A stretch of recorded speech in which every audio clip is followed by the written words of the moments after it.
about the Anatolian Shepherd breed today. Um, so before we get started, I do want to thank a few of our sponsors. I want to thank the Sheep and Goat Predator Board, who provides funding for the program here. Also, Spot On Fence, for their sponsorship of our webinars and our monthly Q&A sessions. Lone Star Tracking, if you're looking for any of your GPS tracking needs, I'd encourage you to go out and check out Lone Star Tracking. That's who we get all of our trackers for the dogs from. And my good friend Robert Pritz for, as always, setting up the webinars for us and getting everything posted to Facebook and recording the events. So if you're new to the webinar series, we will do all the questions at the end of it. So as you get a question, please place those in the chat. And then Heidi and I'll get to those after the presentation is done. So just a quick bio for you. Heidi Krol is the owner of Stonecoat Farm Anatolians in New England. She spent the last 30 years dedicated to preserving the Anatolian Shepherd dogs and its purpose. As a working dog advocate, she is devoted to educating the public on the breed and guiding farmers and ranchers on utilizing the Anatolians as livestock guardian dogs successfully. She focuses on breeding superior working dogs by raising them in a predator-rich environment to prove their working ability, and then selectively breeding only those with traits necessary to be true guardians. She's heavily involved in the rescue and rehabilitation of the Anatolians, and has a long-standing commitment to breeding. That's facilitated the placement of her dogs in working environments around the world, which provides some valuable feedback for future generations for her. She's also an AKC Breeder of Merit, recognized for her dedication to the breed by breeding health-tested dogs with good working temperaments and proper structure. So with that, I'm going to go ahead and turn it over to Heidi, and feel free, ma'am, to get started whenever you're ready. Thanks. So can you hear me okay? Yep, we can hear you. Good. So I just want to start out by saying I'm not an expert on the breed. I don't like that word. If I've learned anything over the years, it's that it's a continued learning process with these dogs. And, the second you think you know everything or you're an expert, they will remind you that you are not. So I am a working dog advocate. I am a breed ambassador, and we have owned these dogs for almost 30 years. And I want to say that I've probably had my hands on probably close to 500 of these dogs over 30 years. And that's, some of our own production, as well as, dogs we've imported or American lines that we've worked with, and, as well as rescues and rehabs that we've taken in to try to, get back on track when their owners have failed them or their breeders have failed them in that aspect. So again, when I talk about these dogs, a lot of it's going to be generalized. There are always exceptions. So if I say something like, these are generally not poultry guardians, please, don't send me 1,000 messages saying your dog guards poultry. We have dogs that guard poultry too. But as a rule of thumb, that's, more of an exception than it is, a given with these dogs. So with that, I'll just go ahead and get into this. Hopefully this works this time. So I own Stonecoat Anatolians. Like I said, we've been using these dogs actually since December of 1995 on our farm in New Hampshire. For a little bit of background, my husband grew up in Turkey. He was an Army brat, and they were gifted to Turkish Shepherd dogs while they lived in Turkey. And when they came back to their Massachusetts farm, they brought those dogs back with them. They were litter mates. It was a male and a female. One was cream colored and rough coat, and the other was more of your traditional looking Anatolian. And he claims that those dogs were extremely sharp. They were very hard to keep contained. They were very human aggressive. They used to have to lock them up in the house. They gave riding lessons and, had horses and such. So they were a bit hard to handle, some of those real early dogs. But when we got together and started our own farm in the early 90s, We're on 80 acres here. We're surrounded by about 10,000 acres of conservation land, which is watershed protection. And so we have a lot of predators, mainly coyotes. They're the biggest ones. Fox. We do have bobcat there, and then your smaller stuff, fishers and raccoons and possums. So kind of a little bit of everything. And farm animals, we've always had horses, cows, pigs, poultry, and dairy goats. Mainly that the dairy goats have been what we've had for the longest time, and the other stuff we phase in and out of as we raise them for meat and stuff like that. So when we started our own farm, it was extremely hard to farm here. We have a 30-acre pasture. The rest is heavily wooded. It's not great line of sight for anything, and easy for the predators to come in and pick off what they want, which at the time was mostly our geese and ducks and chickens, turkeys, things like that. So we kind of get sick of getting up in the middle of the night, running out with spotlights and shotguns and trying to save our livestock. And we began to kick around the idea of getting a livestock guardian dog. So he remembered those early dogs that they had in the 70s, and social media wasn't big in the early 90s, or the internet at all for that matter. He picked up like a dog breed magazine and started flipping through it and trying to find something that was similar to what he had as a kid or what he remembered on the farm. And that's how we landed on the Anatolian Shepherd. And it was, very difficult to find breeders. We had to rely on like rare breed magazines and go and attend rare breed shows to find breeders. Everything was done through the telephone. They would actually mail you Polaroid pictures of their dogs and tell you what they had for upcoming litters and ask you to mail the Polaroids back when you were done with them. So it was pretty difficult. There was maybe 10 or 15 really good, solid breeders back then in the early 90s. And it was very difficult to get your hands on a good working Anatolian. They were pretty good at gatekeeping the breed and, being diligent in where they place those dogs. And it's much different from, what we're seeing currently now, through social media and all these breeders and all these dogs, getting dumped for a variety of reasons. And I can get into that, a little bit later. But our first Anatolian came from Linda Wold in California. He was one of, I think, 14 puppies. And she had told us, he was about 8-10 weeks when we found her.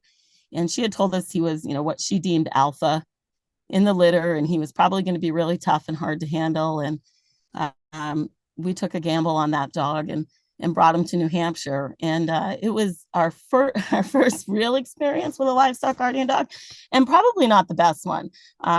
He was every bit of what she said he was. He was probably overly human aggressive. He was dog aggressive for sure. We needed a prison fence to contain him. He was not good with young livestock. We had sheep at the time, and he would often, take the young lambs and whip them up in the air. And it took a long time to work through the hiccups with that dog. And I think most people today anyways, would probably have given up on that dog and, just called it a day. But we stuck with it. We kept improving our fences and, putting him with stock he was safe with. One thing he was great with, despite all his other downfalls, was our children. He was great with our kids.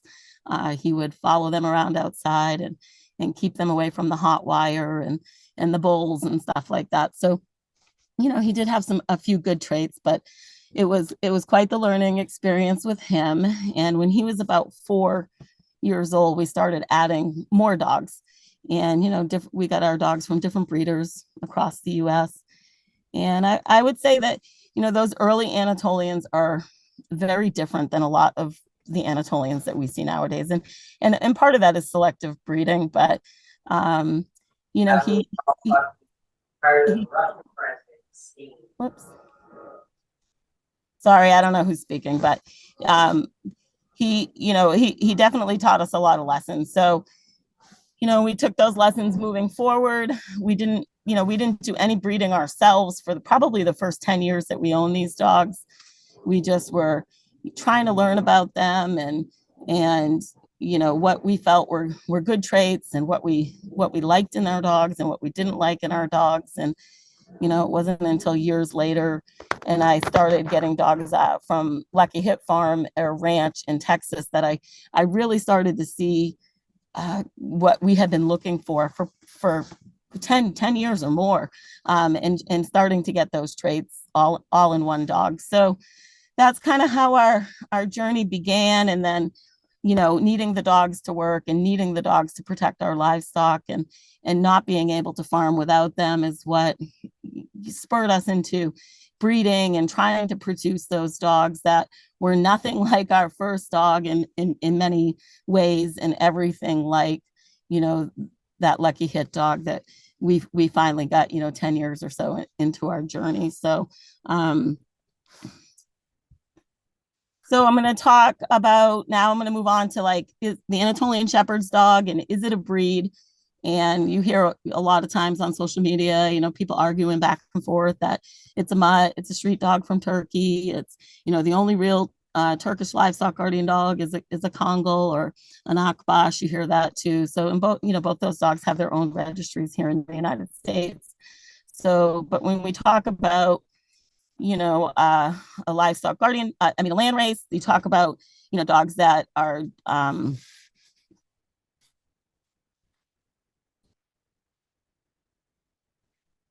whoops, did I get cut off?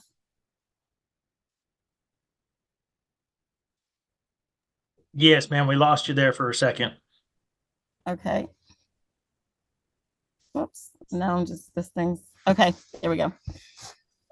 So in Turkey, they are very much a land race, and that's how they were developed in Turkey. But once we started importing them into the United States, then that's when we start to develop them as like a European style breed. So in 1970, they developed the breed standard here in the United States, and a lot of that foundation of Anatolians was actually built off of Akbash dogs. There were a lot of those dogs that were put into the stud book and used to form the Anatolian Shepherd registry. And it's still an open stud book today, so which is probably why you still see some variation of breed type in these dogs. But once you get past 3 to 5 generations and you have a breed. So in the United States, Anatolian Shepherd dogs are a breed. They're a breed. So there's really,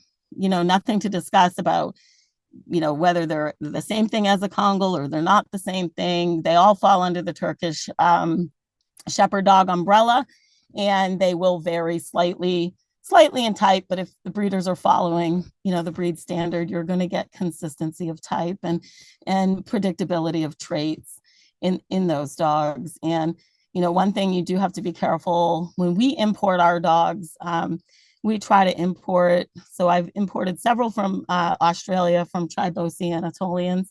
And one of the reasons I went there is for not only for genetic diversity, but that we're also getting dogs of known pedigree, known background, health testing, breed type. It's new genetics to the United States, but it's documented genetics in Australia. And then I did import from Islanda in France for the same reasons that and the additional reason that he bred for more of a pack mentality in his dogs. He would run 30, 40, 50 dogs out at once, and those dogs did very well together. So, and it's something that I wanted to work on in my American genetics here, because I find that it's very hard to run. We can run 4 to 5, but I also have those dogs that have to work alone. So it was the reason for importing from him was to add some of those more pack oriented dogs into our bloodlines. And then I also imported from Sun Lions Anatolians in the UK. Same reasons: health test, known background, known genetics, pedigree. I do believe in traceable pedigrees in dogs.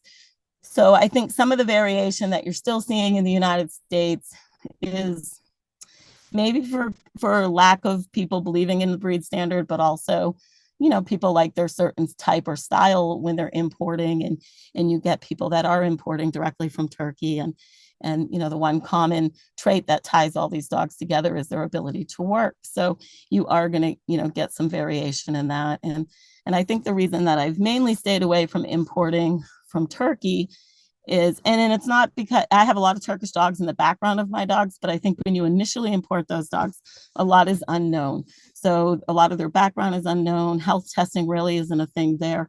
And, I'm trying to jump ahead a little bit per se when I'm doing my importing, that I'm just looking for something that I can rely on a little bit more. I mean, breeding overall is a crapshoot. So, and you just try to make it as educated as possible when you're making your decisions. So as far as I'm concerned, this was a land-raised breed, and people may still argue that it is in Turkey, but here in the United States, it is bred to a standard if the breeders are following it. And there is, other things that tie them together outside of working ability now, and you should be able to look at an Anatolian and tell it's an Anatolian, despite whether it's a rough coat or a short coat, or it's brindle or fawn or pinto, or the type should still remain there in a well-bred dog. So, and that's the difference too, where you start to get off track when you're talking about a well-bred dog versus, just a purebred dog in general. So, and there can be difference in type in that as well. So a well-bred dog will have, genetic conformation and traits that are passed on over time, and they're predictable in that aspect.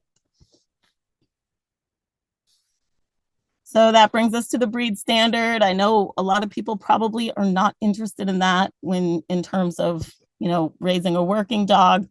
However, I do want to touch on it. It is important. The breed standard is not a show thing. It's a breeder thing. If you're breeding dogs or you're even buying these dogs to work, you need to, make yourself familiar with the breed standard, and how the dog functions and how long that dog functions is directly related to the dog structure. So it is something that we need to pay attention to. It is the points that are in the breed standard, when you look at it, each point of the standard does go hand in hand with how the dog performs. So outside of length of coat and things like that, and a lot of people will argue over the ear structure on a dog, that they're cropped in Turkey. So what does it matter? But it does. If you don't pay attention to the finer details for a long period of time, it does matter, because it will ultimately change the back skull of the dog and such like that. So for me, these are what I would consider non-negotiables in the breed. Anatolians are a breed of balance. They are never to be a breed of extremes. So you want a good moderate dog with a good front and a solid rear, well angulated in both areas. I stay away from dogs that are 80-pound females. I have some 95-pound females that are wonderful working dogs. I prefer upper end of that range. I prefer 110-pound female, just because of the predators that we deal with here. I like them a little larger. And then for my males, like 150, 165 is a good range. I do have some that are over that. I think my heaviest is about 172 right now. But again, that dog is a balanced dog. So you're looking for a nicely balanced dog, nothing extreme, nothing over exaggerated. We don't want these, 180, 200-pound massive type dogs that are used more for estate guardians than they actually are in a field or a pasture. So you just got to be careful of that. And then, 80-pound dogs are a little under for, when you're talking in terms of apex predators. So that's something I keep an eye on. I do run dogs both ends of the spectrum. Like I said, 95-pound females to 120. I even have a 150-pound female. I would never take that 150-pound female and breed it to, 175-pound male.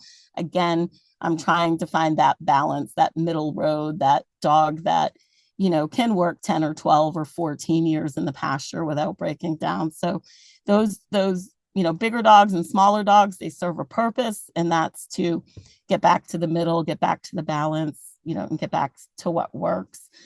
Some things that I see that are changing that I just wanted to mention: eyes. These dogs, the standard calls for almond-shaped eyes. They take less damage from the sun. It's important. We should not be seeing these dogs with big round eyes. It will affect their working ability. Muzzle and jaw. If you look at this dog is part of the illustrated standard from our breed club. That is a lovely, nice, moderate dog. He has a nice broad muzzle. He has a powerful underjaw. Those are things that we see a lot of these dogs getting away from, and you're looking more, rabbit catcher type of dogs and not apex predator, dogs that can defend against apex predators. So be mindful of that, especially if you're breeding these dogs. We have so many problems, not only in structure, but in temperament as well. So be mindful of that. The feet on these dogs, our standard actually will call for an oval foot or a hare foot. There are some standards in other countries that call for a cat foot. Regardless, they both need to be compact, tight, well-arched toes. That'll serve them well when they're out working. So the hallmark of the breed is that lazy S top line. It's maybe one of the most important things when you're looking at these dogs. It allows for them to cover ground efficiently, twisting, turning, again, engaging those predators when necessary.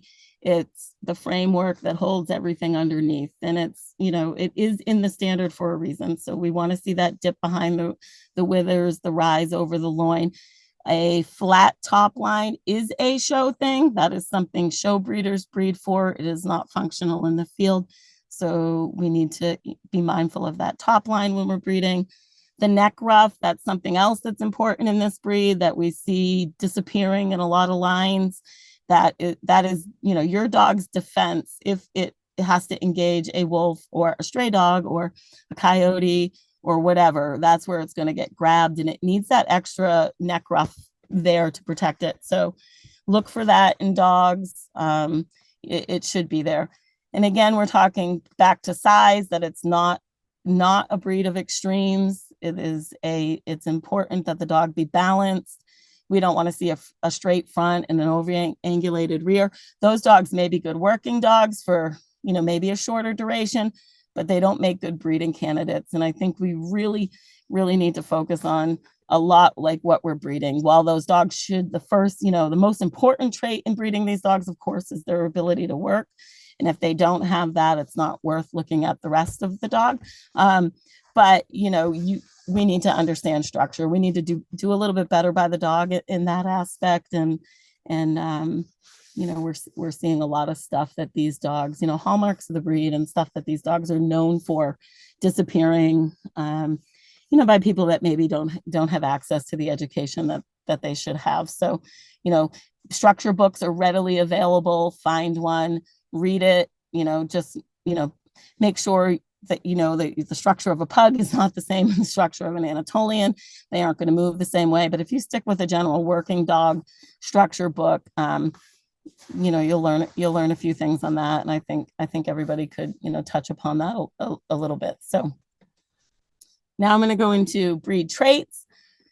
They are protective, independent, territorial. They will meet aggression with greater or equal aggression. They are reactive, non-biddable, will expand the territory and roam if they have access to. They are stoic, and they should be suspicious of strangers.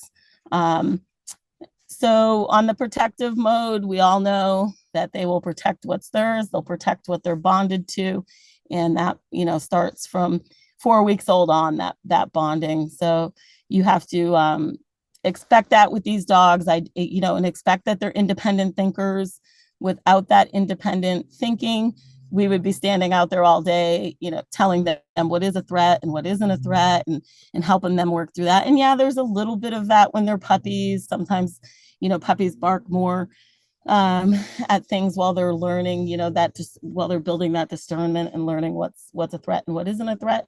But at the end of the day, we don't want to be out there, directing these dogs what to do. So that independent thinking process of these dogs is an important, breed trait that we have to foster and develop Territorial, again, they will protect what's theirs. They will protect what's on the inside of the fence with them.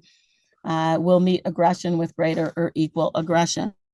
This is a big one, and this is one that, you know, I was taught years ago by a mentor of mine, and I find it holds true. And I can give you like a little example as it relates to a working dog, you know.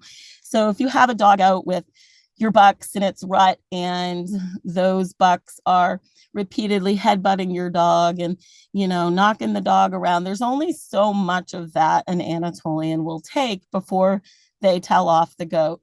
And how they tell off the goat is completely dog dependent, and it can be, you know, a kinder tell off to a harsher tell off, and a lot of that is geared towards, you know, how the goat reacts when the dog tells it off. So when I am in these groups and I see people, you know, recommending alpha rolling these dogs or grabbing them by the neck or pinning them to the ground or asserting their dominance over a dog, it makes me cringe, because again, I am somebody who's had these dogs since the early 90s, and I know what these dogs are capable of doing if they are continually bullied. Like, they will come back eventually. And it's, you know, a dog that doesn't respect you. So when I'm, just to get off track a little bit here, when I'm working with my dogs and I just change the tone of my voice, my dogs respect that. They will drop their head, they will drop their tail. They're like, oh, you know, she's mad. I usually do not have to go any further than that. There are some people that have to take it a step further, whether it's clanking dishes or whatever they have to do to get that dog's attention to stop the unwanted behavior. So I never put myself in a position where, if I'm correcting a dog, so when I'm working with rescue and rehab, if I, you know, verbally reprimand that dog is most likely going to ignore me for at least the first 6 months that it's here. It owes nothing to me. It's not bonded to me. It will ignore me. So I will do other things, clank dishes, take the, you know, plastic stall rake, rattle it on the ground, anything to take the dog's attention off what it's doing. If you cross that line and you find yourself standing over a dog that doesn't correct you, and you're trying to correct that dog, whether it be a neck grab, an alpha roll, whatever, you know, you're reading on social media, that's a real dangerous position to be in with an Anatolian. And I realize that these dogs have been softened up quite a bit in the last 20 years, but that hard wiring is still there for those dogs to react back, you know, by an aggressive human or an aggressive animal. It's part of what makes an Anatolian an Anatolian. So they will do that. I don't sugarcoat that with anybody. Be mindful of that. You know, and be cautious in how you train these dogs, because, you know, if a dog doesn't respect you and you grab that dog, you know, for resource guarding or whatever, you know, the topic is that I read on social media, and you find yourself in that position, it's not going to end nicely. And of course, the dog will take the blame for that. So these are dogs that will meet aggression with greater or equal aggression. They just are. It's in there, and it may not be something you see, but, you know, given the right circumstances, you can see it, and it won't be good if you're in a bad position standing over the dog. So reactive, yes, these dogs are reactive. They see a threat, smell a threat, they react to it. Non-biddable. I think I saw a video maybe a year or so ago where somebody said that they got an Anatolian because it's a biddable dog. And that is the farthest thing from the truth with these dogs. And that's one of those unrealistic expectations. As puppies, they may be more biddable. They may come when you call them. You know, if you use cookies and treats, yes, there you will see some bid ability there. More so maybe because they're bonded to you than they are actually a biddable dog. I tell people all the time, don't expect that. That's not, you know, they're not a biddable breed. That's a Labrador. That's a Golden Retriever. That is not an Anatolian. And I think when you start breeding for a biddable dog, or that's one of your promotions of this breed, that this is a biddable dog, you set these dogs up to fail, and you set the owners up to fail as well. They're just not biddable. And that circles back to that whole idea that when the dog becomes so dependent on the human, it is no longer a livestock guardian dog. So you want that independent thinking. You want that dog to not be biddable. You want that dog to be able to make decisions on its own, but at the same time have good judgment. That's something that we also have to work on in the dogs. They will expand their territory. Again, yes, I had that early dog that you needed a prison fence to contain. It is something we have worked on a lot in the last probably 10 years, is trying to just breed those dogs that are content where they are. They're content with their stock. They're happy doing it. I can put them in a portable fence and do rotational grazing, and those dogs remain happy. Are all my dogs that way? No. I have dogs that will set, a couple dogs, Piper being one. She's 6.5 now, so she's slowed down on the fence jumping, but she was one of those dogs that if, the coyotes were too close and they weren't listening, she was over a 6-foot fence, hot wire and all, and off chasing those coyotes down. Puck was another one that did that. And he actually got hung up in the fence, rear leg, hung there probably all night. It's not a great trait to have. However, it is a trait of these dogs. You need solid, sturdy fencing, and you have these dogs, you don't want them roaming for a multitude of reasons. And, it's a liability when they do roam. So you have to have that good fencing. And as much as we try to only breed those dogs that are respectable of the fences, or those dogs that do jump out, but they immediately come back, because those early Anatolians that we had, if they got out, that very first Anatolian that we had, we would find him 5-10 miles from home, 1 or 2 days later. It wasn't anything we wanted, but it was something we signed up for when we got him. So we're mindful of those traits that, while they're traits, and they will probably always be there because it's in the hardwiring of the dog, it's something that we do try to work on, tone down, but know that if you're going to get an Anatolian, if they can see your neighbor's yard, that belongs to them. In their eyes, your neighbor's yard belongs to them too. And that's just something that you're not going to get rid of. And you may get those dogs that will be more respectful of fencing. And again, that goes back to not only genetics, but how those puppies are raised, and, trying to raise them to be respectful of fences. But as hard as we've tried and focused on that in the last 10 years, not every single dog is respectful of fences. And that's something you have to deal with as part of owning these dogs. Being stoic, they're incredibly stoic. So when people say, well, I don't, hip test, or I don't do this, or I don't do that, because I can tell when a dog has hip dysplasia, it'll, hop, it'll do this, it'll do that. No, not always. I've bought dogs that have been dysplastic. I've imported dogs that were dysplastic, and we had no idea they were dysplastic till we put them on the table and x-rayed them. They're extremely stoic dogs. So as part of our daily routine here, when it's feeding time at night, all the dogs come up, we feed, we go over every dog. We're checking, teeth, gums, lips, ears, eyes, legs, looking for any type of injury. They may be sustained the night before. Maybe they have a stick. We've had young dogs get sticks lodged across the roof of their mouth, just things that you don't know that are going on with the dog because they are stoic. So, it's part of being a good owner is checking those dogs out and making sure they don't have anything wrong, because they won't always tell you that there's something wrong. Being suspicious of strangers, that is a breed trait we pick for. I think it's a necessity in this breed.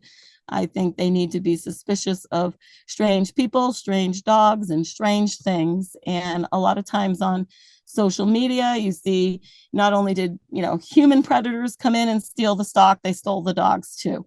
That, should not be happening. These dogs should not get, and they don't have to be overly aggressive towards a human on the property. Again, that goes back to bloodlines and genetics. But you don't want a stranger coming onto your property and being able to grab your dog by the collar and leave with it. I mean, that just shouldn't be something that's happening. If you're not there to say it's okay, that dog shouldn't be coming within arm's length of a stranger. So those are traits we pick for as puppies. Those are traits we look for as adults. And those are things that are necessary to make a good functional working dog. And at the same time, you want that good temperament, and you want that good genetic background in these dogs so that they aren't loose cannons. I mean, that's not what we're aiming for when we're saying, these dogs are dog aggressive, or they're this or they're that. They are all of that, but they should also have the capacity to know when to use those things. So that's important. So these are potential problematic breed traits. So I'm getting calls weekly from people that, have dogs or are having trouble training these dogs, or they don't have much breeder support, or they're getting conflicting things on social media. Somebody's telling them to train the dog this way, and somebody else is telling them to train the dog that way. These are the traits that the people complain about most. And resource guarding, hands down, number one problem that we see with these dogs. They will guard their food. The higher the value of the food, the more they will guard it. It is there. It is a working trait, and it does serve a purpose. So we are not trying to breed out resource guarding. What we're trying to do is manage it, and managing that starts as a puppy. So at feeding time here, when I'm feeding puppies, I am standing there. I control the food. I control the dishes. If somebody's being unruly, they leave, and I make them go to another dish, maybe by themselves or with a different group of puppies to eat. But I start that imprinting immediately with these dogs on resource guarding. So they are allowed to have it within reason. They need it to keep the goats out of their food, the poultry out of their food. There's nothing I dislike more than standing out there while a dog eats at night and trying to keep the goats out of the food. Puck is famous for that. He is like, if a goat comes over or chicken comes over, he's like, here you go, take my food. No, you need to eat your food. And as part of that, you need to have that certain level of resource guarding so that doesn't happen. I mean, we're not giving up our kibble to the goats every night. So, but as an owner, it is up to you to set the rules for resource guarding and to do it when they're young. And I think if you don't do it immediately upon obtaining a puppy, and you don't establish those rules with stock correction, you'll find yourself in trouble by the time that dog is 8 months old. Dog aggression. A lot of times I see breeders saying this is a breed, it shouldn't have dog aggression. We don't breed for dog aggression. There is same-sex aggression, but no dog aggression. Again, there's no sugarcoating here with Anatolians. If you sugarcoat it, you set the dog up to fail, and you set the owner up to fail. We all have our different opinion on what aggression is. And, if we want to go tit for tat on that, that'll open up a different discussion. But in general, these dogs are dog aggressive, and they are dog aggressive because they need that trait to defend against the stock. If you go back to how these dogs were originally bred, they were bred to protect sheep and goats against wolves. There is dog aggression in these dogs.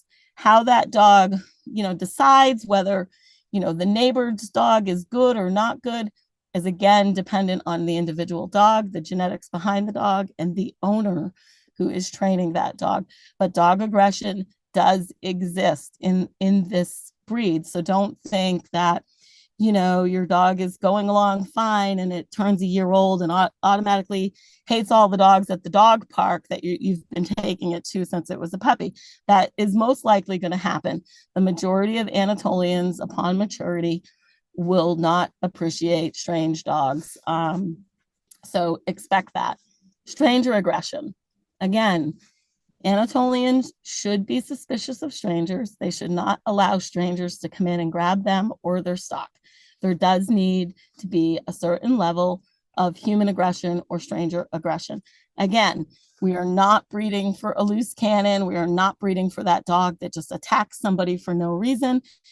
And the other side of this that I'll touch upon a little bit here, and then maybe again later in the training aspect, is when you're talking dog aggression, human aggression, that is on your dog's turf for the most part. When my dogs are working their turf, they are allowed to act like junkyard dogs. That's their job.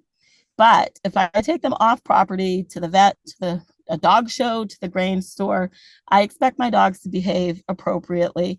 They're not protecting their livestock, although they may be protecting me. I do have some dogs that do protect me off property. But for the most part, those dogs should have gauged reactions and some level of off territory shutdown when they're not working. So we're not talking about breeding these dogs that just attack everything for no reason, but we are talking about breeding these dogs that have the ability to protect their stock when push comes to shove. Oftentimes we see that Great Pyrenees thing that people talk about a lot on social media about they will stand the fence line, and you have people that have the stray pit bull problem in the South, and those dogs will stand that fence line, but the second those pit bulls breach that fence line, those Pyrenees head for the hills, and it is open game on their livestock. Like it's just open for them to do whatever they want. We don't want dogs that do that. So we maintain a certain level of dog aggression, and we maintain a certain level of stranger aggression in our dogs. But we want our dogs to also have good discernment and know when to use that. We don't, it will defeat the purpose if push comes to shove and your livestock guardian dog runs the other way when, a pack of coyotes or wolves or whatever it is you're dealing with breaches that fence. So those are traits that are in these dogs. They can not show up sometimes till they're a year, 2, sometimes even 3, but they are there. They're in the hard wiring of these dogs. So owners need to be prepared for that. You can talk to people, till you're blue in the face and tell them they're not dog park dogs. By all means, take them and socialize them, take them to puppy classes, do whatever you need to do, because I am a firm believer that no amount of socialization of these dogs will remove those genetic working traits in the dog. Those traits will remain. You're just building good discernment and judgment in those dogs, and trying to help them, decide what they should react to and what they shouldn't react to. But nonetheless, those are there. So I think a lot of breeders shouldn't be saying that it doesn't exist or they don't breed for it. It's there and you should breed for it, but at the same time, you have to make sure your dog has a good temperament. Barking, yep, that's first line of defense for these dogs. They will bark. Me personally, having, growing up with cattle dogs as well, I am not a fan of the constant barking. It is, when I talk about culling a little in, a couple pages away, it is one of the things I call for, an excessive barker. Outside of a puppy learning what is or isn't a threat, I don't care for excessive barking. I have had dogs here that excessively bark. So it is get ready for it. If you have close neighbors, be mindful of that, because it is, is a breed that will bark. Escape artists, we kind of touched on that. Some dogs will respect the 3-foot fence, or I have some puppy owners that run their dogs on electric fence collars. It's not something I've had success with or try to do, because again, that liability factor is there, but it is something people do. And I just prefer a physical barrier at all times for these dogs.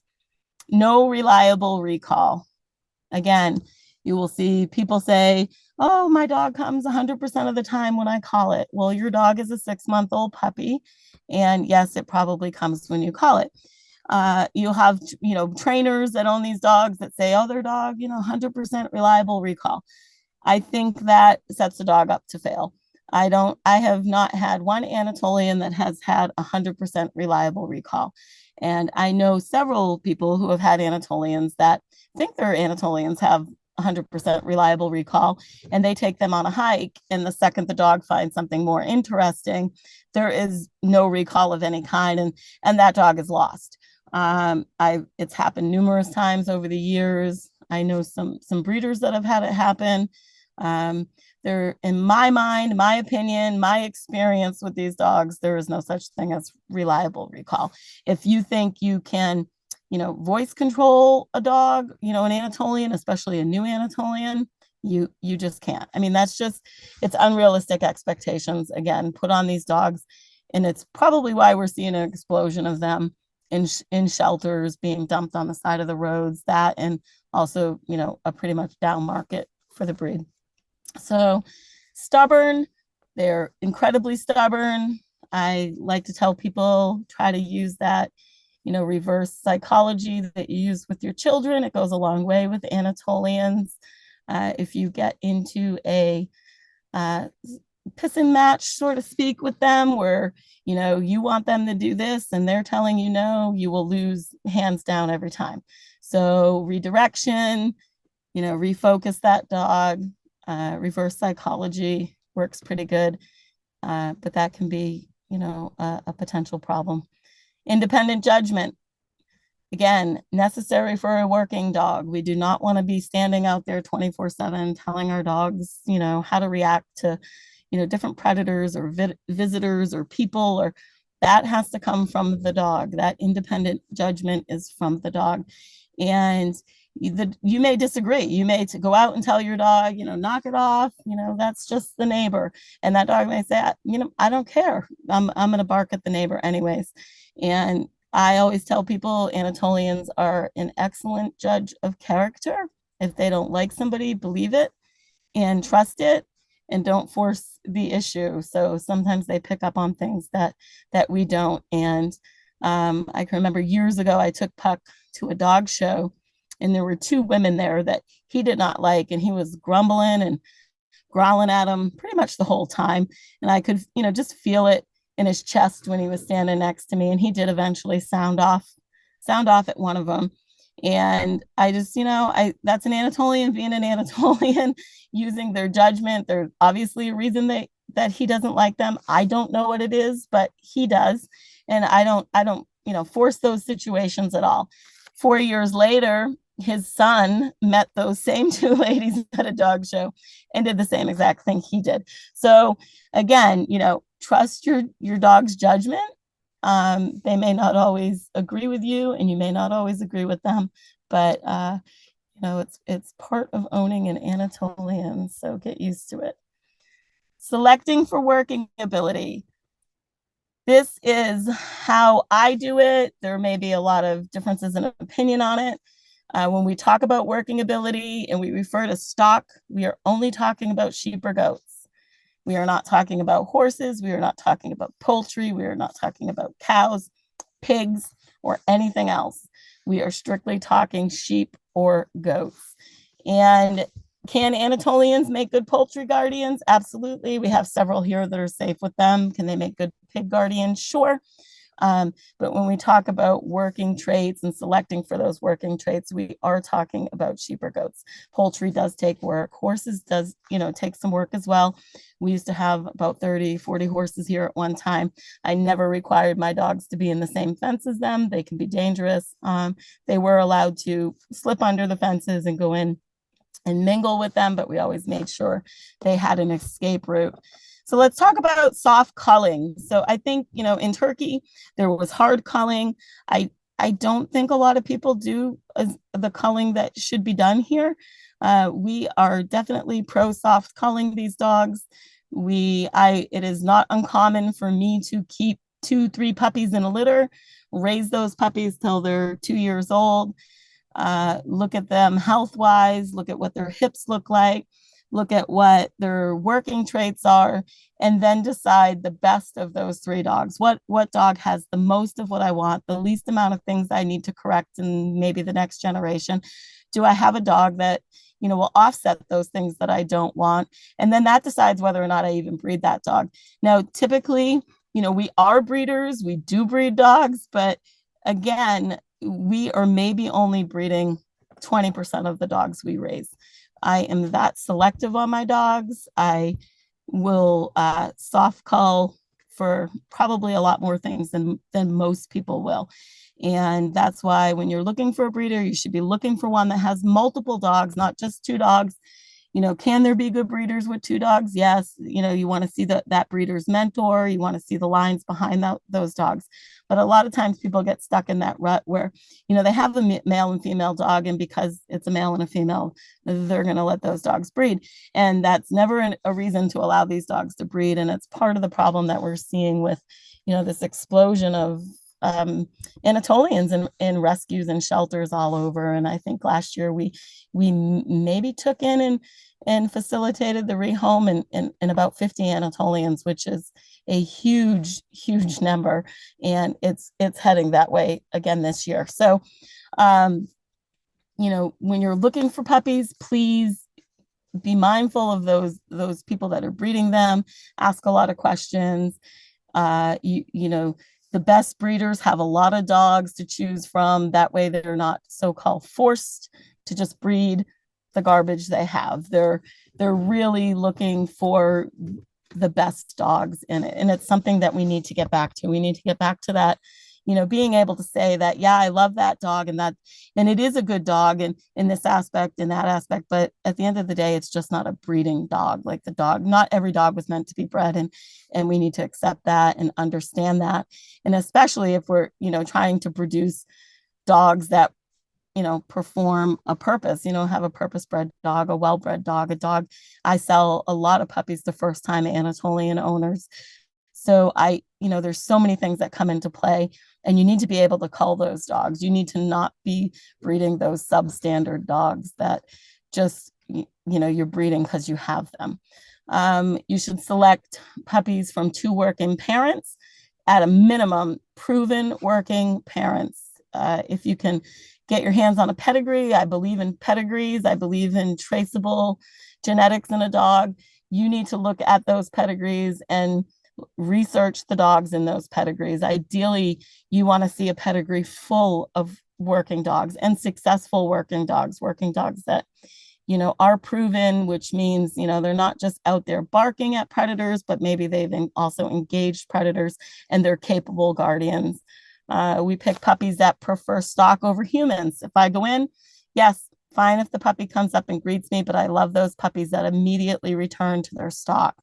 Puppies that take comfort in stock. So if we shoot a gun or start up a tractor, those puppies that may initially bark, but then go and retreat back to the livestock, those puppies, have what we call superior traits when it comes to working. So we are looking for those puppies that prefer stock over humans, that take comfort in the livestock.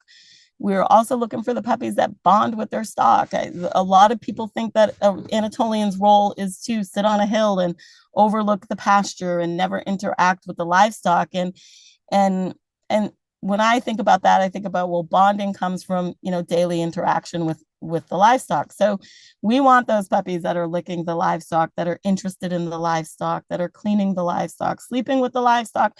Those are the traits that we're looking for as puppies.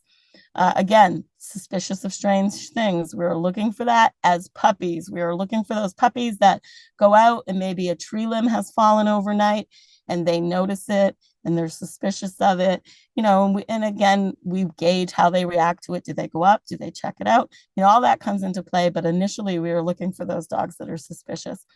We were looking for puppies that take correction from stock. So you will see puppies that all the goat has to do is tilt its head and those puppies drop to the ground, or they tuck their tail and drop their head and move away. Those are the puppies that will make the best guardians. You will also have the puppies that will stand up to the livestock when the livestock corrects the puppies.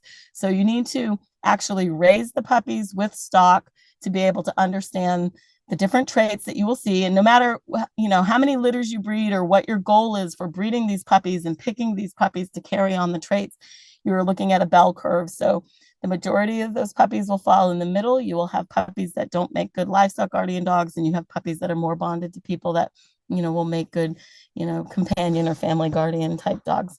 Pups that choose to play with each other over the livestock. I love when it cools off at night and the puppies want to play and they go far away from the goats and start playing. They know not to play right in where the goats are, because that type of excitement will startle the goats, send the goats running. So they're making that decision at 8 weeks old to move away from the goats to play. When your puppy chases stock, it will happen. There's, puppies are puppies. A lot of them, don't know any better. We have puppies that never touch stock, that are good from 4 weeks on, that we never have to correct. And then we have puppies in the same litter that need a lot of correction. When they are puppies that do chase and mouth stock, we are looking for puppies that when they do it, they have a softer mouth. They're not ripping ears. They're not leaving holes in the legs, things of that nature. Awareness amongst the livestock. So again, this is puppy may be running, or it may hear something and it starts barking, but immediately as it approaches the goats, it drops its head or its tail and it moves through the goats quietly. Those are the puppies that are aware of what goes on around them. They have that better connection with the goats. Those are traits we look for, alerting to strange things or smells. We've kind of gone over that. Bonding to stock. So again, you're talking about proven working parents. The bonding happens between 4 weeks and 6 months. When I move so I raise my puppies inside. They're born in the house. They're in my bedroom. They're in a whelping box. They learn puppy culture. They get touched. They learn a TV. They learn human voices, vacuums. I'm handling them daily. I am weighing them daily. My goal is that every puppy in a litter we produce survives. Years ago, it was the thought process was they need to be born outside in a dirt hole with no human contact to be a good livestock guardian dog. That is not the case. We have grown from that. A lot of us longtime breeders know that the genetics will outweigh that first 4 weeks of life. So we give them the best start by having them born inside. We move them out at 4 weeks old, and it does not diminish their working ability. We make sure that bonding pen that we use is escape proof. So it has no holes. It has electric. Those puppies learn about electric immediately. It is escape proof. That sets up the future success of these dogs for not becoming escape artists. It really does lower the chances of the dogs wanting to leave their stock. So that, first 6 months of raising these dogs is very, very important. Create an environment that fosters the positive growth. So we're looking at, I do not like to do a lot of the verbal reprimand or the training of the dogs myself. I have learned over the years that it's best if that training comes from the livestock. So I create a small bonding pen. I put in 3 to 5 goats. The puppies go out with those goats, and that's where they learn how to behave from the goats. So I'm typically using tougher nanny goats maybe that have babies on them that don't allow any rough play. And I kind of monitor that and adjust those goats as the puppy grows. But it's always best if those puppies can take correction from the livestock, because it develops the relationship and the bonding, and B, it is immediate correction, which is very different sometimes if you're outside and you see something and then you've got to get all the way over to that puppy to kind of correct that puppy. It is much better if that correction comes from the livestock. And I tell people leash work, bonding, brushing, toenail clipping, loving on the puppy, all that needs to happen in your bonding pen. I do have puppy owners that do bring the puppies into the house. They have a little bit of a different setup. And sometimes, you got to make adjustments. But for us, all that bonding's done in the pen in the first 6 months. And then at 6 months, we do start taking them off property, grain store, puppy classes, things like that. We start working on that socialization, because nobody wants a 150-pound dog that they cannot load into the car or take to the vet. So and I find a lot of people, a lot of old time, farmers and ranchers that work with these dogs think that taking the dog off property ruins the dog's working ability. And I would say that maybe you just need better genetics in that aspect. We've been doing it this way for close to 20 years, and we see no difference in working ability. So the 3 must-haves for having successful Anatolians are having excellent working genetics, proper environment, and a reasonable shepherd. You have to have all 3 of those. You can have great working genetics, but a poor environment, and just think you can take the puppy and throw it out there and the genetics will do the job. You need to have all 3 of those things. You have to have those proven parents, those good genetics.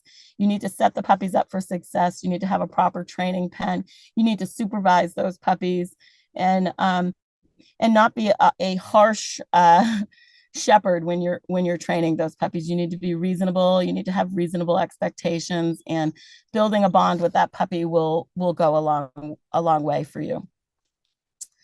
Again, I think I've talked about a lot of this. We've talked about making adjustments in those bonding pens as the dog grows, and you may have to put in bucks or goats with horns. As those puppies grow and they start to play, they will go through a teenage phase. It usually starts about 8 months.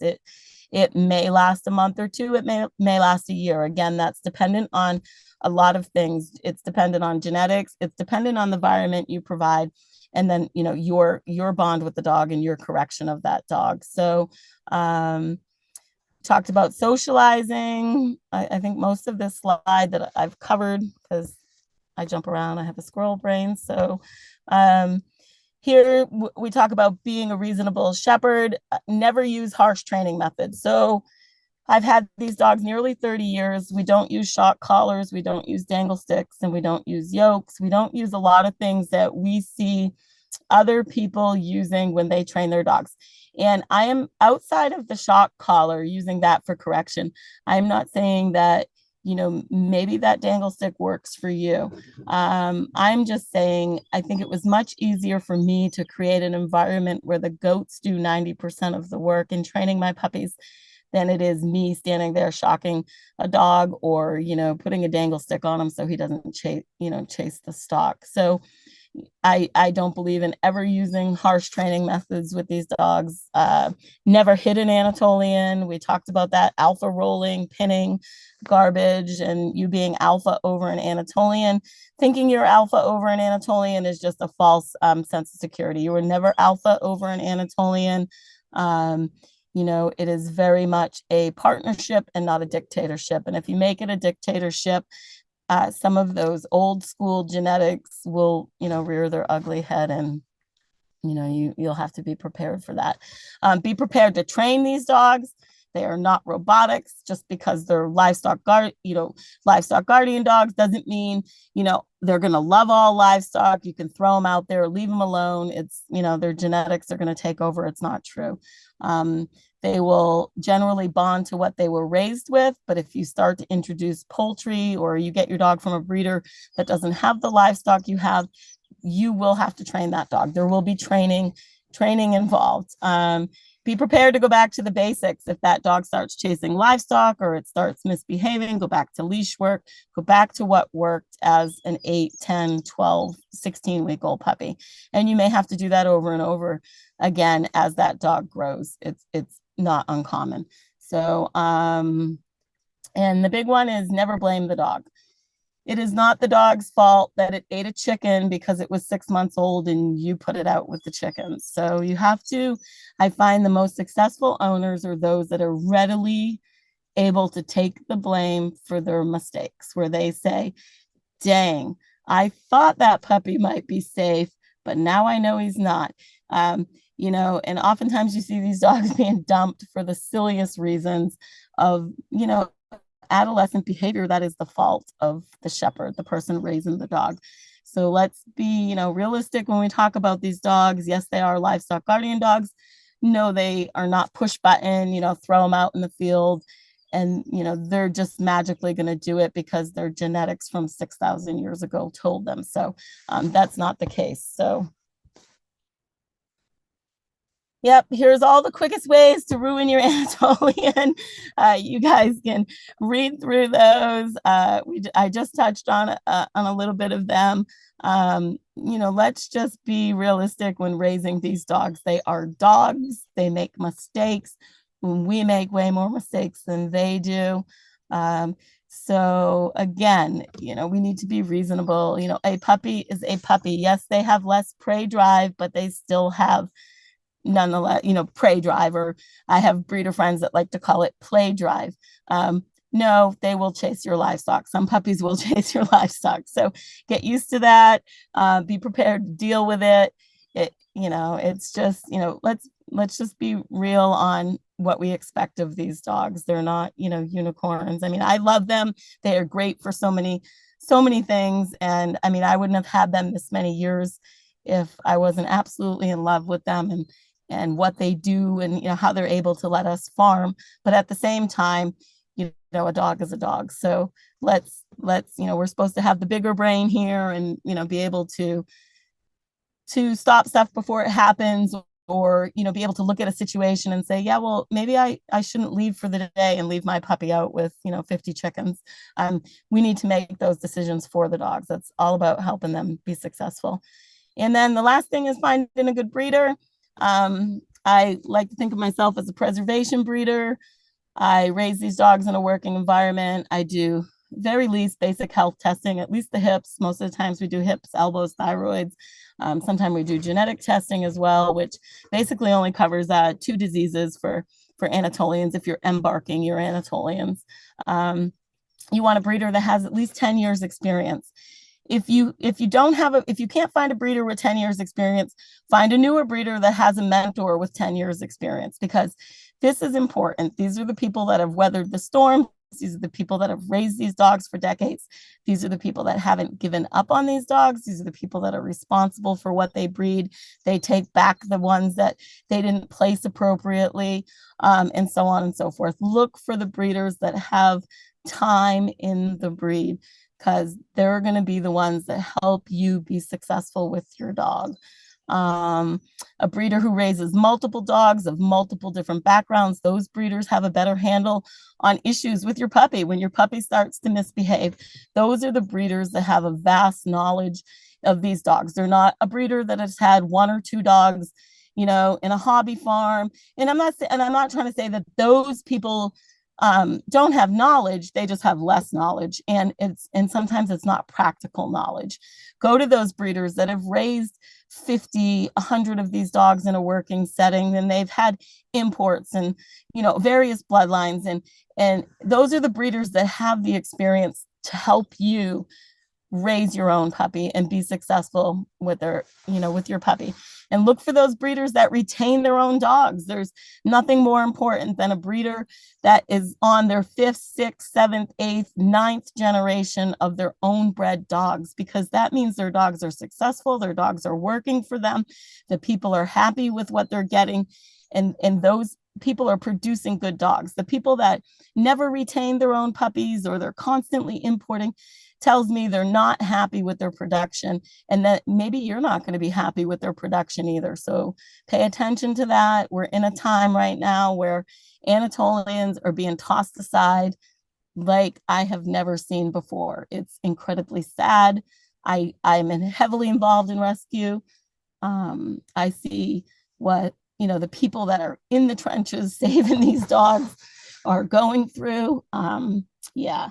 It's not good. So, don't support those people that are contributing to the problem, is my point. You may get a $200 dog, but it's not the right route to go. So be mindful of that, please. I don't like seeing, Anatolians in the situation that they're in right now. So keep an eye on that. Avoid the social media trap. Right? I mean, everybody's an expert, everybody's talking, they got their dogs, and the new thing is, if you don't show video of your dogs, then your dogs don't work. Well, I got to tell you, 95% of the dogs I've ever purchased in 30 years have come from breeders that aren't on social media.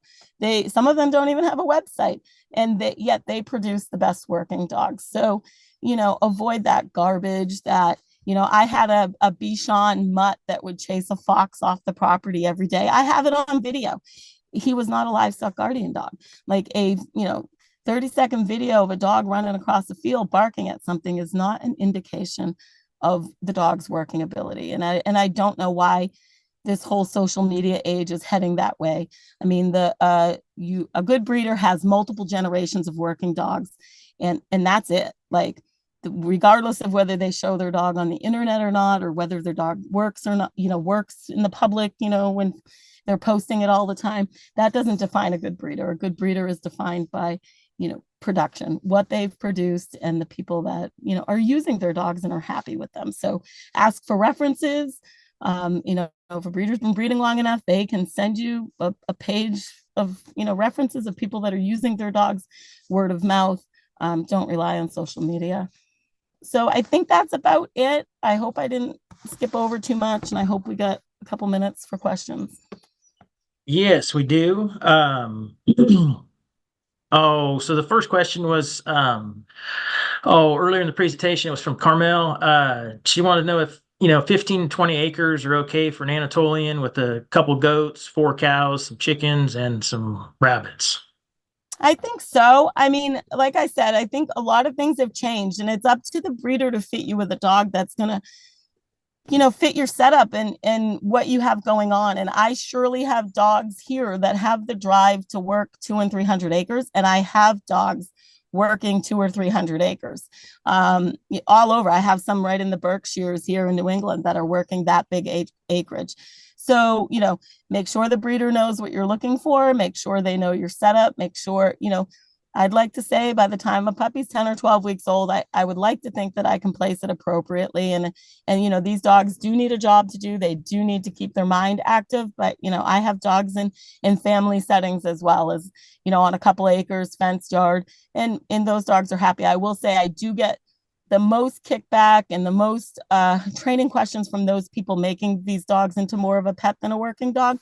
But it can, it's very dependent on the dog and its genetics. So answer yes, I think so. It depends on your predator load. A lot of times, when people call me, that's one of the first things I want to know, like why is it you need an Anatolian, like what's your predator load? What's your setup? Sometimes people don't need it. If they can lock their chickens up at night or their goats up at night and they have a fox, I mean, you don't necessarily need a livestock guardian dog to protect your goats against a fox or a raccoon. So, I think predator load and making sure they have a job to do is a big question for me as a breeder when I speak to somebody looking for a dog. Okay, so the next question up is from Natalie. She wanted to know what predators made the 40 dog pack necessary in Australia, and a good pack of dogs for you to import, your stock from. A 40 dog pack in Australia. I don't know. I don't understand that question. The dogs that I imported from France were in a 40 dog pack. And here's why I went to him specifically. He was on his fifth or sixth generation of working dogs at that time. I had spoke to people that were using his dogs in Canada against apex predators successfully. I had talked to people in other countries. He's a higher volume breeder, and I had talked to them about temperament. And my reasoning for importing specifically from him was that he could run a pack of 20, 30, 40, maybe even more. I had a friend that went there actually and physically looked at the dogs for me and helped me decide which ones to pick when I was picking them out. But I imported from him more for pack mentality. I find that my real early lines are you hear a lot that, say opposite sex pairs work best. And that is very true with Anatolians, having a male and a female. I have no problem running certain males together. I can run 3, 4. I have, 3 brothers working together right now. None of them are neutered. And they work well together. I will say there are some hiccups at feeding time. But outside of that, they work well together. But for me, I also have those dogs that need to work alone. And it serves its purpose in my breeding program for a few different things that I won't get into real deep. But for me, I just wanted to add some more of that pack mentality in these dogs that are a little bit more forgiving of their pack mates than what I had. So, so I think maybe she's confusing the French breeder with the Australian breeder, but that's why I imported from somebody running 40 dogs together. Was temperament. I was looking for a different temperament trait, and I did import 2 dogs from him, and I'm extremely happy with what I've gotten from those dogs. So Okay. The next question is from Melissa. She wants to know, what do you see as the biggest differences between Anatolians and Great Pyrenees? so I would have to say, and people don't like it when I use this word, but the sharpness of the dogs. I think that Anatolians are by far a much sharper breed of dog. I do have a friend that does breed Great Pyrenees in Massachusetts, and he has some pretty old school Pyrenees that I would say that their temperament is more comparable to an Anatolian. But I think Great Pyrenees have been softened up a lot by us, by U.S. breeders, where I think Anatolians are a little bit more aggressive or in their approach with, predators and stuff like that. So I think that's, and you hear that the peers bark a lot and things like that. And I mean, and yeah, they do from the people that I talk to, but you can get an Anatolian that barks a lot too. So, I mean, I would just say that I think that when push comes to shove, the Anatolians are going to stand up more than the peers are. Next question. Can you tell us about correcting bad behaviors? They haven't heard of farmers using pretty extreme punishment and others doing nothing. Can you talk about just, correcting the bad behaviors of dogs? Yeah, so I talked a little bit about that. I don't believe in harsh correction of Anatolians. I don't think it's necessary, and I think it sets you up for failure, and your dog up for failure. And I've been in this breed long enough to know what happens behind the scenes with a lot. You don't see everything on social media. A lot of what you see on there is sunshine and rainbows from these breeders and wonderful.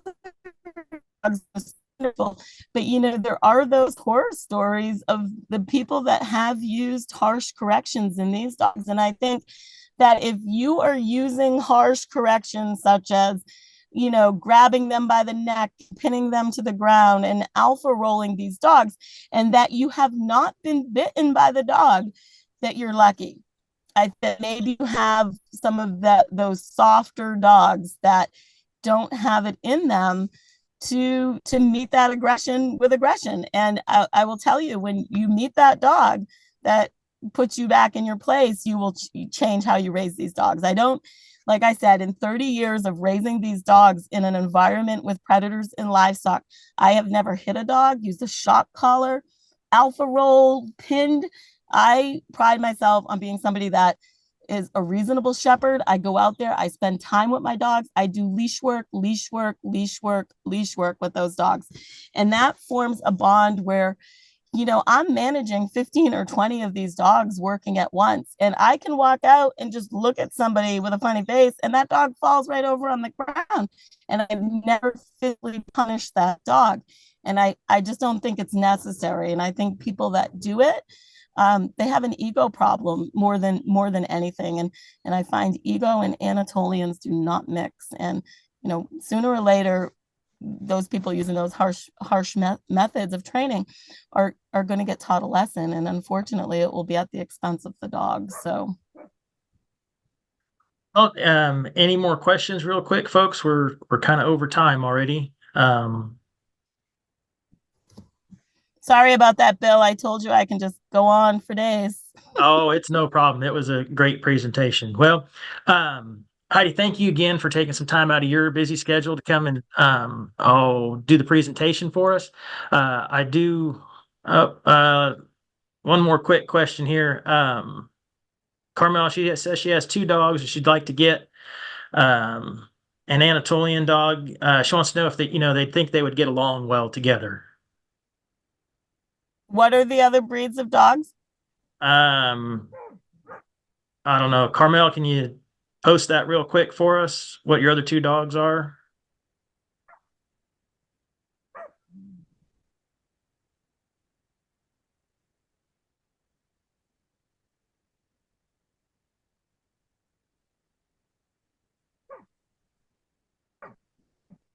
Well, I don't know if we're gonna be able to get that and one also, answered. She can message me. I'm available on Facebook, email. She wants to tell me a little bit of background. I'll certainly answer that for her. Okay. Well, again, thank you, Heidi. I do want to thank the Sheep and Goat Predator Board again for providing funding for the program. Our 2 sponsors today, Spot On Fence. If you're looking for an invisible fence system, I would definitely encourage you to reach out to them, as well as Lone Star Tracking for all your GPS tracking needs. And again, I want to thank Robert Pritz for getting the webinar and Facebook Live and stuff set up for us. So thank you very much, folks. Our next webinar will be in August. We will have Dr. Julie Young presenting about her research that she's done over the last many years with livestock guardian dogs, at the U.S. Sheep Experiment Station and now at Montana State. So I'm excited to be able to have her come and speak with everybody. So again, folks, thanks for logging in. If you have any questions, feel free to reach out to me here at the AgriLife Center. And you can also find Heidi, as she mentioned, on Facebook. So everybody have a good day, and we'll see you next time. Thanks a lot.